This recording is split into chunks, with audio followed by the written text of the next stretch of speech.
Nakabili na ako niyan. Sulit. Sulit na sulit talaga itong ating Poligonium soap. Kasi nga, maganda pala talaga to sa buhok.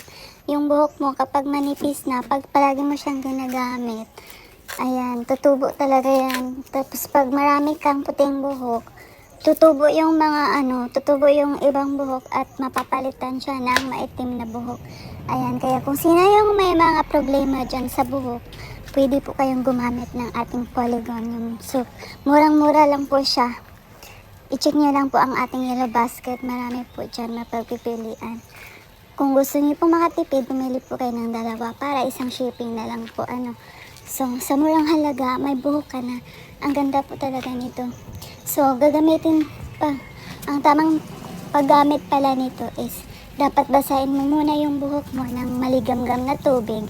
At saka, sabunan mo siya. Pabulain mong maigi, mabilis siyang bumula. Mabilis siyang bumula mga beshi ko. Kaya maganda po talaga siyang gamitin kasi ayan. Tapos pagkatapos mong maligo, banlawan mo. Tapos patuyuin mong ganyan. Tapos makikita mo na lang after 3 to 4 days. Marami na talaga mga buhok na magsisitubo. Yung mga baby hair. So, yun, napapalitan ng mga baby hair, yung mga panot mo.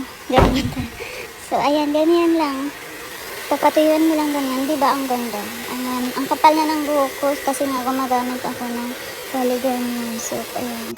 So, maganda po siyang gamitin. Kaya mag-check out ka na. Dalawa po yung matatanggap mo kapag ka bumili ka po ng dalawa, of course. So, ayan. Ayan, bili na guys. Check out the Yellow Basket. Bye!